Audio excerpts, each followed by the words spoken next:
Bonjour, bienvenue. Nous allons parler d'Excel aujourd'hui, la fonction conditionnelle si. Le but, c'est de conditionner l'apparition d'un résultat dans une colonne donnée par rapport à une autre colonne, ou par rapport à plusieurs colonnes, ou encore plusieurs résultats possibles fonction d'un ordre de grandeur. Donc on verra sa mise en place déjà, cette fonction-là. Comment est-ce qu'on intègre des fonctions logiques, la fonction et la fonction ou, on en verra l'intérêt. Et finalement, comment faire plusieurs tests. C'est parti. Donc le besoin est le suivant. Pour chaque revue dont l'état est reconditionné, je voudrais dire oui, on accorde une réduction. Est-ce que c'est 9? Oui. Alors donc si c'est 9, pas de réduction. Le problème de la saisie sur des éléments variables, c'est que si je me remets en reconditionné, ça ne bouge pas. En plus, il faudra faire une longue saisie sur des grands tableaux. Donc pour faire ce type de choses automatiquement, on utilise la fonction si. Alors comment la mettre en place? Vous pouvez y aller à la main, donc égal si, voilà, elle est là.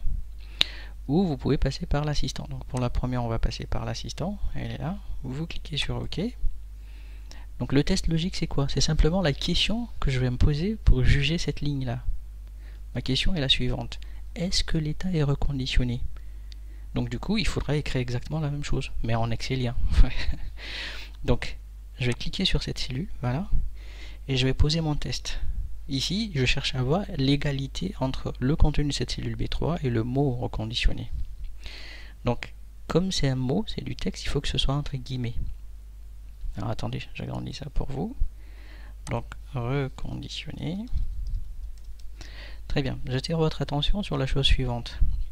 R minuscule pour voir que c'est pas sensible à la casse, majuscule minuscule. Et par contre là l'accentuation, pourquoi? Parce que le accent sans accent c'est pas pareil pour lui, il fait la distinction au niveau de l'accentuation des caractères. Et donc vous remarquez ici qu'on a directement vrai qui s'affiche ici. Ça veut dire que en ce moment il a déjà identifié en fait notre test logique, il l'a évalué en fait. Il dit c'est vrai, la cellule B3 contient le mot reconditionné. Et là, ce qu'il nous demande, c'est simplement qu'est-ce qu'on affiche au cas où c'est vrai ici. Donc, on y va. Ce que je veux, c'est afficher oui. Okay. Sinon, sinon, non, pas de réduction. Alors, deuxième remarque, ici, le nom n'est pas entre guillemets parce que mon curseur est encore dans le champ. Par contre, vous voyez qu'il a automatiquement mis le oui ici entre guillemets. Donc, tout texte dans une formule doit être entre guillemets. Là, l'assistant nous aide en automatisant cela. Si je clique ailleurs, vous voyez, les deux sont entre guillemets cette fois. Donc, voilà le test. Si le test est vrai, il affiche oui, sinon non. Voilà, je clique sur OK et voilà. Donc voilà votre fameuse fonction si. Notre fonction donc vérifie ici dans la ligne 3 l'élément est reconditionné. Si oui, on affecte, on autorise la réduction et sinon dans le cas échéant on ne le fait pas. Donc là c'est un tableau Excel, hein. Il y a juste à tirer la formule vers le bas, voilà. Et ça traite donc chacune des lignes en fonction de leur état. Donc là si celui-là est reconditionné, hop, on passe à oui. Et voilà. Donc c'est extrêmement pratique d'utiliser cette fonction. La première fois, passez par l'assistant, sinon vous pouvez la saisir si vous êtes à l'aise à la main. Deuxième cas, cette fois, on va passer donc dans l'utilisation des opérateurs logiques, la fonction et la fonction ou. Exprès, les chiffres bougent. Okay. Ce qui nous intéresse ici, c'est d'évaluer le montant de la réduction. Donc, ce qu'on se dit, c'est que si la quantité à ce niveau est en dessous d'un certain montant, donc dans certains seuils, si on est en dessous de 5 pour la quantité, et donc ça c'est important, donc il y a deux conditions qui doivent être vérifiées, et si le prix unitaire est au-dessus de 10 €, alors on accorde une réduction. Alors comment mettre ça en place? Donc c'est déjà fait, on va le refaire ensemble.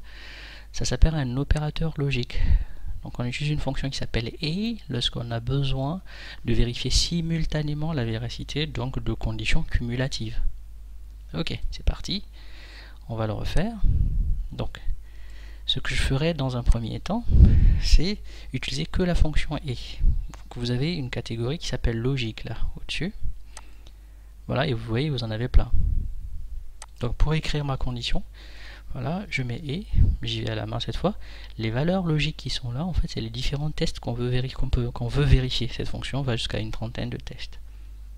Donc, premier test, qu'est-ce qu'on veut vérifier? Est-ce que la quantité est en dessous de 5? Donc, pour cette ligne, je vais mettre en place donc ma condition. Est-ce qu'on est en dessous de 5? Voilà, ça c'est mon premier test. Est-ce que j'ai autre chose à vérifier? Oui, donc du coup, je continue. Je vérifie ici si le prix unitaire, il est au-dessus de 10. Donc voilà. Voilà. J'utilise que la fonction et pour voir le résultat d'abord. Très bien. Remarquez que cette fonction nous renvoie vrai ou faux. Donc cette fonction sert juste à faire effectivement le test logique sur plusieurs conditions. Pourquoi? Parce que la fonction si toute seule est faite pour faire qu'un test à la fois. Donc c'est un tout petit peu la ruse ici, d'utiliser cette réponse vrai ou faux pour justement remplacer ce vrai ou faux par quelque chose de plus parlant, un montant ou autre chose. Donc le montant est de 2 €, on a mis un montant fixe, au cas où c'est vrai. Donc vous voyez, je vais faire varier les chiffres ici. Alors, on est toujours très haut, c'est pas grave. Donc maintenant, au lieu d'avoir vrai ou faux comme résultat, je vais plutôt utiliser la fonction si. Donc je peux la taper à la main. Donc il suffit juste de compléter celle-là. Donc le test logique, c'est tout le et finalement. Ok. Ensuite, mon point virgule. Donc et là, comme j'y vais à la main, je mets moi-même les guillemets. Ok. Donc si c'est vrai, alors c'est une valeur numérique. Les chiffres ne sont pas entre guillemets. Donc je mettrai 2. Voilà. Donc à échéant, donc il n'y aura pas de réduction, je mettrai 0. Et voilà, je valide. Donc là, il me dit pas de réduction. Je vais jusqu'en bas. Et donc, on va essayer de fausser les choses. Donc, on a un prix unitaire. Là, on va le fausser. On va le mettre à 15 €. Okay. Et la quantité, on va la mettre donc au-dessus de 10. Donc, on mettra 15 par exemple. Donc, 15 pour la quantité. 15, plutôt 4. Voilà. Donc vous voyez, on a 15, 4, donc on a 2 € de réduction comme prévu. Ceci dit, cette condition-là n'est pas liée à celle-là. Vous voyez, on dit non ici. Donc il faudrait que je rajoute une condition. Il faut qu'une condition, une réduction soit autorisée. Et ensuite que les deux autres soient autorisées. Donc c'est un et en réalité. Du coup, il y a juste à rajouter encore un test ici. Alors, vous voyez, la syntaxe est simple. Chaque condition est séparée par un point virgule. Voilà. Sinon, je peux passer par l'assistant. Il est là pour aider aussi. C'est pareil. Je peux me mettre là et puis taper les conditions. Donc, j'y vais à la main. Donc, point virgule. Il faut aussi ici que ce soit égal à oui. Comme c'est du texte, là, il faudra qu'on soit entre guillemets. Je valide et voilà. Donc, désormais, si c'est reconditionné, ça marche. Si c'est pas reconditionné, vous voyez, malgré que cette condition soit vérifiée. Donc voilà comment est-ce que vous pouvez mettre des conditions multiples dans une fonction si, sachant que si c'est un ou qu'il vous faut, vous en avez d'autres qui sont là pour vous aider à faire des ou aussi. Très bien. On va passer maintenant à un autre cas. On souhaiterait mettre des badges de couleur. Lorsque vous achetez des produits, ils sont étiquetés suivant parfois un certain critère. Là, on va faire simple. On va se dire tous les produits qui sont donc voilà, en dessous de 5 €, on mettra une étiquette verte ou de l'étiquetage ou une gamme de prix. Voilà, ils sont accessibles. Pouvoir d'achat, on va dire ordre de grandeur, pouvoir d'achat, tout ce que vous voulez. Donc si le prix de vente calculé est en dessous de 5 €, on mettra un badge vert, bleu, rouge. Ok. Alors comment est-ce qu'on va faire ça? C'est simple. C'est encore une fois la fonction si. Ceci dit, celle-là on ne peut pas l'écrire à la main. Enfin, on ne peut pas utiliser l'assistant. Pourquoi? L'assistant est fait en fait pour écrire une seule fonction. Test logique, vrai, faux. On peut bricoler. Mais en fait, dès que vous avez au moins 3 résultats, plus de 2 résultats à partir de 3, vous devez créer ce qu'on appelle des imbrications de si, faire des tests multiples. Ok, c'est parti. On va le faire. Donc, on le fait à la main. On commence donc par le signe égal, si. Donc, le premier test. Qu'est-ce qu'on va vérifier? Le badge rouge, le vert ou le bleu? quand vous avez cet ordre de grandeur, n'allez pas dans le désordre. Partez des valeurs les plus grandes vers les valeurs les plus petites. Ça crée un effet d'entonnoir. Donc on va vérifier, est-ce que là c'est un badge rouge ou pas. Donc prix de vente là, supérieur voilà, ou égal à 10. Ok. Donc si c'est vrai, c'est simple, on dira que c'est rouge. Voilà. Ok. Si c'est faux, est-ce que c'est fini? Non. Bah, il faut vérifier si c'est vert ou bleu. Donc en fait, c'est là où la fonction si se fait imbriquer. À la fin de chaque test, au niveau de la valeur s'il faut. Est-ce que c'est un badge rouge? Non. Alors, est-ce que c'est un bleu? Puisqu'il faut aller de proche en proche. Donc voilà, point virgule, et je réécris ici, j'ouvre la parenthèse. Voilà. Et je vérifie, donc toujours même cas, du badge bleu cette fois. Donc pour le badge bleu, il faut qu'on soit entre 5 et 10. Ceci dit, le premier test a été fait pour 10. Si le deuxième test se réalise, ça veut dire de façon implicite que le précédent a échoué. C'est pour ça qu'on les imbrique dans cet ordre-là, en dégressif. Donc il comprend implicitement que la fonction, la cellule F3, contient une valeur qui est en dessous de 10 de toute façon, si le deuxième test arrive à être testé. Donc il y a juste à nous vérifier simplement si on est au-dessus de 5, en fait, simplement. Ok.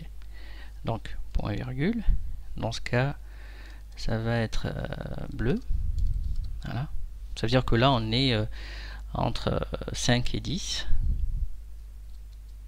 Voilà. Et finalement, bon, il y a un seul cas.